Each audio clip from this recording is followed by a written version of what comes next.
عید الاضحیٰ یادگار ہے حضرت ابراہیم خلیل اللہ کی قربانی رضائے الہی کے حصول کے لیے ان مخصوص 3 دنوں کے اندر مخصوص جانور جو شریعت اسلامیہ میں متعین کیا گیا ہے اس کو ذبح کرنے کا نام ہے۔ یہ بات ذہن میں رکھیں کہ عیب سے جانور پاک ہونا چاہیے۔ فقہا نے ایک سیدھا سا ضابطہ بیان کیا ہے، عیب وہ ہے جس سے منفعت یا جمال زائل ہو جائے۔ جو جانور آپ نے خریدا تو وہ ذبح کے وقت عیب دار ہو گیا، گرا، ٹانگ ٹوٹ گئی تو کوئی ایسا واقعہ پیش آ گیا، ذبح کے وقت جو عیب ہے وہ عیب شمار نہیں کیا جائے گا، تو اس کو یوں ہی ذبح کر دیا جائے گا۔ جو جانور ہے وہ فربا ہو، موٹا ہو، تازہ ہو تو وہ افضل ہے۔ 2 جانور کرنے کی بجائے 1 جانور فربا ہو تو وہ زیادہ افضل ہے۔ شریعت اسلامیہ نے صاحب نصاب پر قربانی واجب کی ہے۔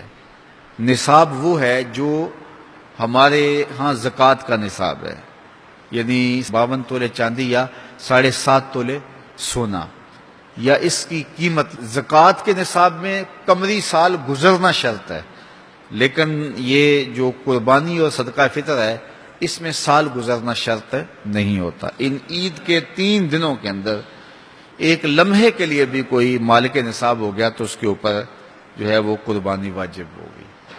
پھر قربانی ہر اس شخص پہ واجب ہے جو مالک نصاب ہے۔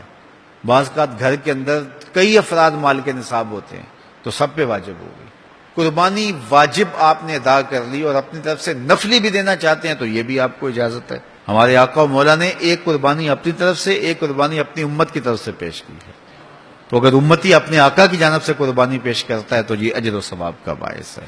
3 حصے کر کے دوست احباب کے لیے، غرباء کے لیے اور اپنے لیے تقسیم کر لیں تو یہ قربانی کی روح کے مطابق ہے۔ سارا اگر خود استعمال کرنا چاہیں تو بہرحال اس کی بھی اجازت ہے، لیکن قربانی کی روح کے منافی ہے۔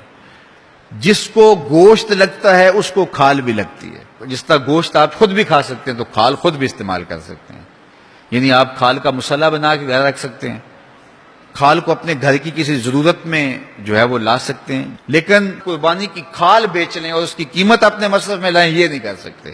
قربانی کی کھال اگر بیچ لی ہے تو اس کے پیسے صدقہ آپ کر سکتے ہیں، کسی دوست کو دے سکتے ہیں، کسی غریب کو دے سکتے ہیں۔ تو قربانی کی کھال جس کو مرضی دیں، لیکن بہتر یہ ہے کہ قربانی کی کھالیں مدارس دینیہ کو دی جائیں، چونکہ یہ مستحق بہت زیادہ ہیں۔ مدارس دینیہ کے بجٹ کا زیادہ تر انحصار قربانی کی کھالوں پہ ہوتا ہے۔ کسی زمانے میں مدارس دینیہ کے لیے، مساجد کے لیے اور خانقاہوں کے لیے امراء، رؤساء اور حکام جاگیریں مقرر کرتے تھے اور ان کا نظم و نسق چلتا تھا۔ ہمارے دیہاتوں میں آج بھی مسجدوں کے نام پہ 8-8، 5-5، 6-6 جو ہے وہ ایکڑ نام ہوتے ہیں اور مسجد کی ضروریات اس کے محاصل سے پوری ہوتی ہیں، لیکن اب تو مدارس دینیہ کا انحصار رہ ہی قربانی کی کھالوں، زکوٰۃ فنڈ اور لوگوں کے تعاون اور مخیر حضرات کی کوشش سے رہ گیا ہے۔ اس لیے اپنے مدارس کی طرف بہت زیادہ توجہ دینے کی ضرورت ہوتی ہے اور قربانی کی کھالیں کوشش کر کے خود مدارس دینیہ کے اندر پہنچائیں۔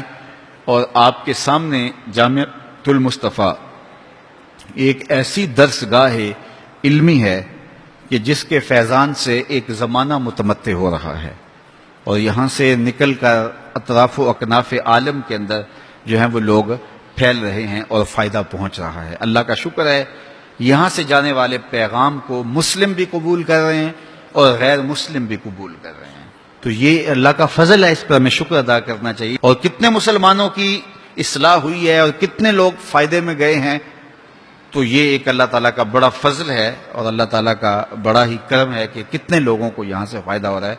اور ظاہر ہے ہم ساری زندگی تو نہیں بیٹھ رہیں گے، ایک وقت عمر کا، زندگی کا ہم نے پورا کرنا ہے، اس کے بعد ہم نے چلے جانا ہے، تو ہماری جگہ اوروں نے آنا ہے۔ تو یہ دارالعلوم اگر زیادہ سے زیادہ لوگ پیدا کرے گا تو زیادہ لوگوں کو فائدہ پہنچ سکتا ہے۔ تو اس لیے نہ صرف قربانی کی کھالیں بلکہ اس ادارے کے ساتھ آپ کا ہر طرح کا تعاون درکار ہے۔ سب سے بڑا تعاون آپ کا اس ادارے کے ساتھ محبت کا تعاون درکار ہے۔ آپ اس مرکز سے اپنی عقیدت کا رشتہ، اپنی محبت کا رشتہ جو ہے وہ وابستہ کریں. جس طرح عشق کیا جاتا ہے، پیار کیا جاتا ہے، اس مرکز سے آپ پیار کریں، اس مرکز سے آپ محبت کریں. یہ مرکز ہماری عقیدتوں کا مامن اور مسکن ہونا چاہیے، چونکہ اس سے بہت سارے لوگوں کو فائدہ ہو رہا ہے، اور غیر مسلم بھی اسلام کے دامن میں آ رہے ہیں، اور مسلمان عمل کی راہوں کے مسافر ہو رہے ہیں، اور یہاں سے صاف سیدھا اور پیارا سا پیغام پوری دنیا پہ پہنچ رہا ہے.